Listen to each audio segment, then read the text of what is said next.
7 of the world's most developed economies have come up with a unique concept of climate club. When the G7 summit took place in Germany 2022, one of the outcomes was setting up of a climate club. Hello and welcome to the In Focus series section of Drishti IAS. I am Aisha Singh, and in today's video we will be discussing about that why one of the outcomes of the G7 summit is setting up of climate club. So let's see what all we will be discussing in today's video. First, we will be looking about the G7 summit 2022 that took place in Germany. Then what were the outcomes of the G7 summit? What is climate club and what will climate club do? Will in the end China will join the climate club or not? Then in the end we'll be looking into a Paris Climate Accord and then into a prelims MCQ.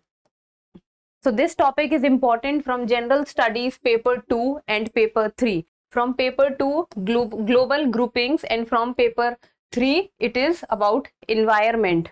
And from exam perspective it is very important to know that climate club was the outcome of which summit and what are the key outcomes of the G7 summit. So let's look at the news. This news has been taken from the Hindu Explained, and the news reads that what is the G7 led climate club? So there are two components in this news. First is what is G7 and the second is climate club. There were many outcomes of the G7 summit, but one of them was climate club, and the most prominent one is also climate club. So first let's talk about that what is G7 summit. So G7 2022 summit took place in Germany. Germany was the chair of the summit, and the theme for G7 2022 was progress towards an equitable world. And the partner countries which was invited by the host Germany was India, Argentina, Indonesia, Senegal and South Africa. So India was also one of the partner countries in G7 2022 invited by Germany. And as we all know what is going on between Russia and Ukraine, so one of the highlights of the meeting was that Ukraine President Zelensky also took part in the G7 meeting in a virtual format. So what was the discussion about in G7 summit was Russia-Ukraine war, climate protection, infrastructure and investment. So let's see who all are the members of G7 summit. That it is said that they are one of 7 most developed economies. So the members of the G7 summit are America, Italy, Japan, Canada, France, UK and this year's host Germany. And one of the fact that you people need to remember is that all the G7 countries are also member of the G20 grouping. So if a question comes that all the members of G7 are a part of G20, then you people have to mark that statement right, that all the G7 members are a part of G20. So now let's see this. Okay, so from India's side, who took part in the G7 summit was Prime Minister Narendra Modi. He was on a 2-day visit to Germany to take part in the G7 summit, and he also interacted with the Indian diaspora in Munich. So now let's see what were the key results of the G7 summit, that what were the key outcomes after the summit was after the summit ended. What were the key outcomes of the G7 summit? So first was support for Ukraine. The G7 grouping and the countries of the G7, they showed their support for Ukraine, be it financial, diplomatic, military, humanitarian. So what they said was that they are, all the G7 countries are in support of Ukraine, and they do not support what Russia is doing or the aggression which is shown by Russia. Then second one being the establishment of a climate club. So climate club is a response to the climate crisis, that is global warming, which is one of the most talked about topic in today's time. Then comes Global Alliance on Food Security to protect people from hunger and malnutrition. So hunger is also one of the sustainable development goals. So which sustainable development goals talk about hunger? That is SDG 2. SDG 2 talks about hunger. Then comes secure energy supply.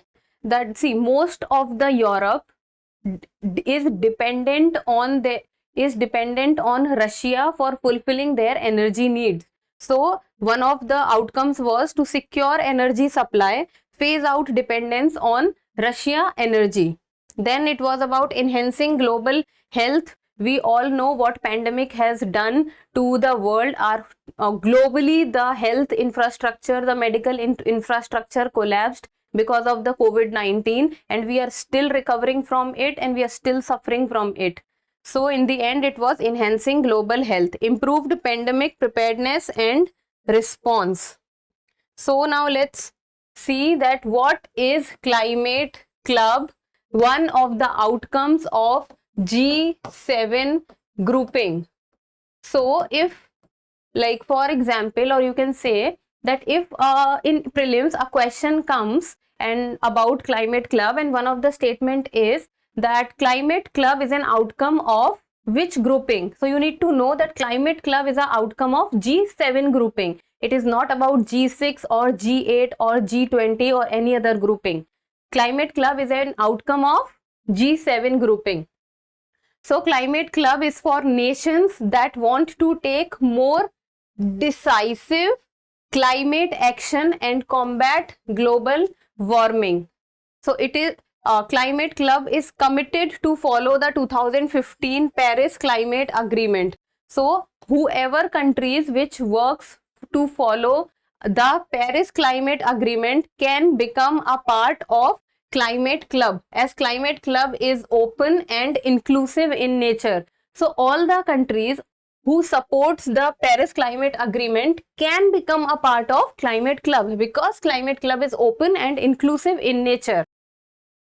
And this Climate Club will be established by end of this year, that is end of 2022. And its particular focus is on the industry sector. As if you will see in the developed nation, or few of the developed nations which are major contributor in climate crisis or global warming, so which is the industry that contributes most to the global warming or to the climate crisis? That is industry sector. So the Climate Club particular focus will be on industry sector, thereby addressing risk of carbon leakage. Because whenever we see carbon leakage can be very, very harmful for the nature. Carbon leakage can take us back many years. Work that we are trying to do, or we are trying to improve on climate risk or global warming, if carbon leakages take place, then it can take us many years back. Then the current global climate ambition and implementation are insufficient. It has been said that whatever we are doing now, that whatever current global climate ambition and implementation that is taking place is insufficient. Whatever we are doing now will not help us completely, is insufficient to achieve the goals of the Paris Agreement. So what are the goals of the Paris Agreement? See, it is about keeping the temperature below 2 degrees Celsius, and it is preferable to keep it around 1.5 degree Celsius. So that is one of the goals of the Paris Climate Agreement. So now let's see that what will Climate Club do, or how the concept of Climate Club came into existence. So the Climate Club concept mainly belongs to Yale economist William Nordhaus, who gave the concept of Climate Club in 2015, and William Nordhaus has also won the 2018 Nobel Prize. So you can imagine that how big the achievement is of Mr. William Nordhaus, because winning a Nobel Prize is not a small thing. Then he also won the Nobel Prize in 2018 in economics for his work on climate change. So he mainly talks about climate change or writes about climate change, and he also keeps on giving new findings about climate change. So he says that the existing climate agreements such as the Kyoto Protocol or the Paris Climate Accord will or is insufficient, and they will not be able to achieve whatever their findings are or whatever their goals are, as they are flawed. And current Chancellor of Germany, that is Olaf Scholz, he is also one of a very strong supporter of setting up of a climate club. So let's see that.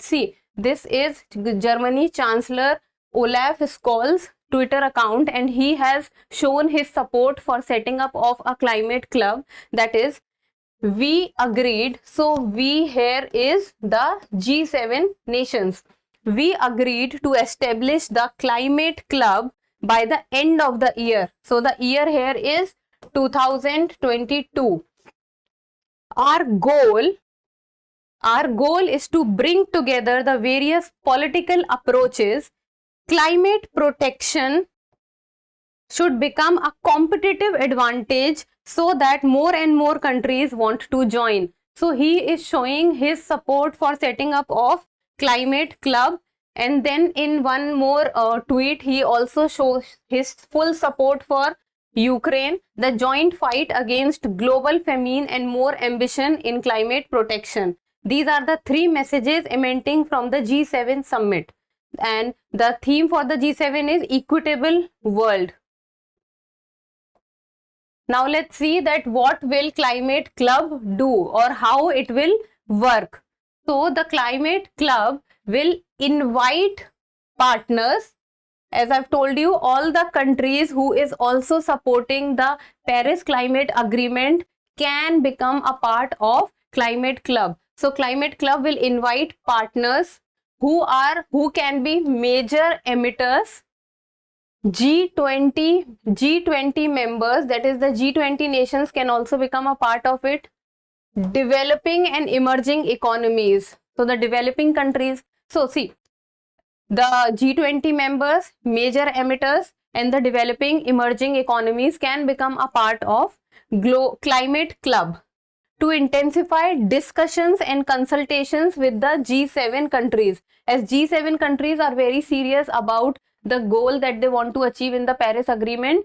So they are inviting that the G20 countries can also take part, emerging and developing economies can also come and take part, and so that both the G7 countries and others can sit together and can cooperate and reach out to a common conclusion. Then the member nations will work together to coordinate on policies and ensure transparency. So, and they also do not want to impose climate related tariff on each other imports. So the climate related tariff should not be imposed on all the members who will be part of the climate club.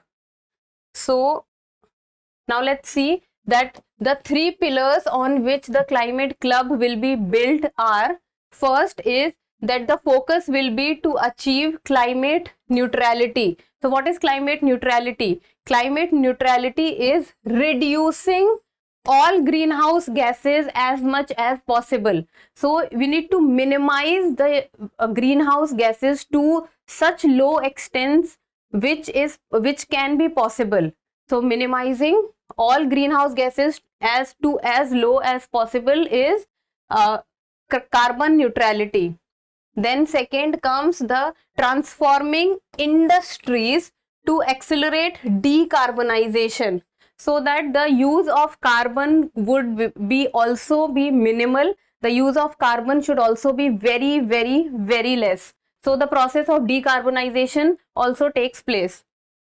Then third one being the facilitating partnerships and cooperation to encourage climate action and also work for socio-economic benefits of climate cooperation. See, nothing can be done individually. Whatever happens, happens in a cooperation. When many countries come together, then only they can achieve a bigger goal. So the socio-economic benefits can only be achieved when many people work in a partnership or in cooperation with each other. And especially the topic of climate change or global warming, they require the participation of more and more players, so that their process or their goal becomes easy to achieve.